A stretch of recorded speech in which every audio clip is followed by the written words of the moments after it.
तारीख 10 जनवरी 2026 जब पुलिस को एक सूचना मिलती है कि एक ग्रिल गेट दुकान में अवैध हथियार का निर्माण किया जा रहा है। निर्माण ही नहीं बल्कि उसकी अगर कोई अपराधी लाकर गन देता है तो उसकी मरम्मती भी किया जाता था। और वो जगह रोहतास जिले के काराकाट मार्कंडे गांव की है। देव मार्कंडे गांव, जहां एक ग्रिल गेट दुकानदार जो काफ़ी महीनों से गन को मरम्मती करता था, मरम्मत करके नई भी बनाता था, और उसको एक जो घटना को अंजाम देने के लिए जो अपराधी आते थे यानी उसकी खरीद बिक्री करता था। ऐसा भी होता था कि अगर किसी की गन खराब हो गई है, जंग पकड़ ली है या चल नहीं रही है तो उसको मरम्मत भी करता था।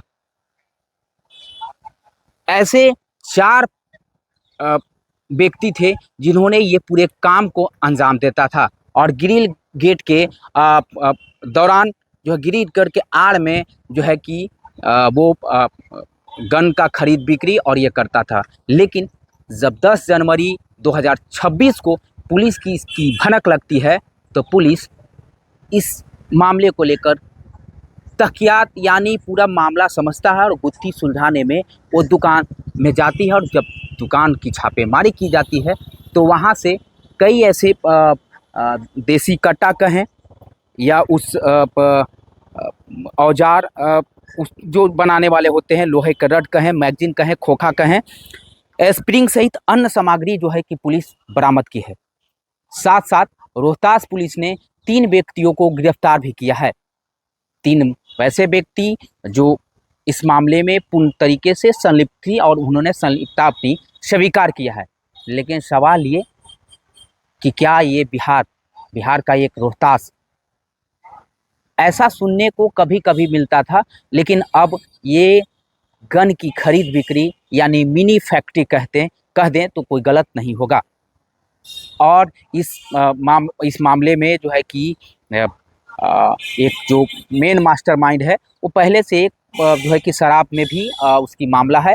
और दूसरी बात ये आ रही है कि वो ये ज़िला नहीं, दूसरे ज़िले में या दूसरे प्रदेश में भी वो गन सप्लाई करता होगा, इसमें कोई संदेह नहीं है। हालांकि क्या कुछ पूरी जानकारी रोहतास एसपी देते हैं, आपको सुनाते हैं। सर, मिनी गन फैक्ट्री अवैध हथियार के खिलाफ जो लगातार अभियान चलाया जाता रहा है, उसी क्रम में एएसपी विक्रमगंज के द्वारा आज सूचना संकलन के आधार पर काम कर रही थी, उनको पुरस्कृत करने के लिए अनुशंसा भी की जाए। क्या लगता है कि कई सालों से, कितने सालों से चल रहा है इसका कोई? ये अभी जो इनकी गतिविधियाँ फिलहाल तकनीकी हिसाब से उसके आधार पिछले 6 महीने से इनकी गतिविधियों पर नज़र रखी जा रही थी। इसी क्रम में जब पुख्ता आसूचना संकलन किया गया तब इनके ऊपर कार्रवाई की गई। तो जिले से बाहर भी सप्लाई किया जाता है? जिले से बाहर के लोग भी इनके संपर्क में थे। उस संबंध में पुलिस के पास तकनीकी साक्ष्य हैं, उस संबंध में भी अब तक कार्रवाई की जाएगी, जिसमें आप लोग को अपडेट हम लोग। क्या ये अपराध में शामिल रहता था कि सिर्फ? अभी तक जो अज्ञात शस्त्रों से संबंधित अपराध में नहीं, शराब के केसेस और एक हत्या का कांड में इनकी संलिप्तता के बारे में जानकारी है। अभी तक उसका सत्यापन हो पाया है। और भी जो इनका आपराधिक इतिहास और जो गतिविधि है उसके संबंध में हम लोग साक्ष्य संकलन कर रहे हैं। 3 व्यक्तियों को गिरफ्तार किया है, जिसमें रामाशंकर शर्मा है, सोनू कुमार और शशि सिंह। ये तीनों को जो है कि पुलिस ने गिरफ्तार किया और गिरफ्तार करके न्यायालय को सुपुर्द किया है।